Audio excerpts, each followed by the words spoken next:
Hello வணக்கம், இது உங்கள் சிவி ஜோன். எல்லாரும் எப்படி இருக்கீங்க? இப்போ பார்த்தீங்கன்னா மார்னிங்கில் வந்து ஒரு சரியான ஒரு சம்பவம். பிக் பாஸ் வந்து ஒரு ட்விஸ்ட் மாதிரி ஒன்று கொடுத்துருக்காரு. ஒரு இன்ப அதிர்ச்சி தான் சொல்லி ஆகணும். என்னென்னா காலையில் எப்பயுமே வந்து மார்னிங் ஆக்டிவிட்டிக்கு முன்னாடி வந்து இப்போல்லாம் வந்து இன்னொரு ஒரு ஸ்பெஷலாக வந்து ப்ரொமோஷன் மாதிரி ஒரு டாஸ்க் கொடுக்குறாங்க. அதில் பார்த்தீங்கன்னா அந்த ப்ராடக்ட்டை பற்றின விஷயங்கள் எல்லாமே கொடுப்பாங்க. அதுக்கப்புறம் வந்துட்டு இப்போ என்னென்னா காஃபி மாதிரி ஒரு விஷயம் கொடுத்துட்டு இதை நீங்கள் குடிக்கிறதுக்கு முன்னாடி ஒரு ஹூப் ஸ்டெப் வந்துட்டு இந்த பிளாஸ்மா டிவியில் போடுவோம். அதை நீங்கள் பார்த்து அதேமாதிரி ஆடிட்டே தான் அதை குடிக்கணும். அதேமாதிரி உங்கள் எல்லாருக்கும் தனித்தனியாக கப்பு கொடுத்துருக்கோம், அது மாதிரி குடிங்க அப்படின்ட்டாங்க. திடீர்னு பார்த்தா பிளாஸ்மா டிவியில் வந்துட்டு காலையில் ஆக்சுவலாக ஒரு மார்னிங் சாங் ஒன்று போட்டிருந்தாங்க. சூப்பராக இருந்துச்சு.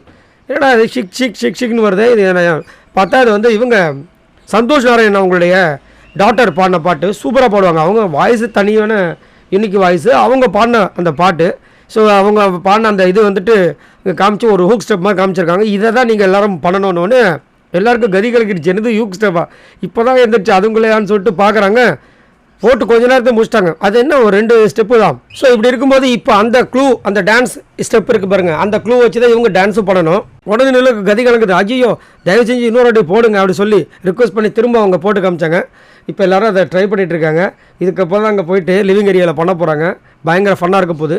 ஸோ பயங்கர ஃபன்னாக இருக்க போகுது. பட் இன்றைக்கி செம்ம ட்விஸ்ட் அண்ட் டர்ன்ஸ் காத்துட்டு இருக்க போது. பணப்பெட்டி வரப்போகுது.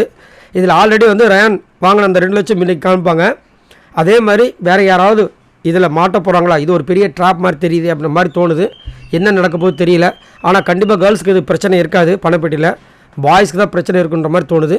சரி, உங்களோட கருத்தை சொல்லுங்கள் பாய் நண்பர்களே.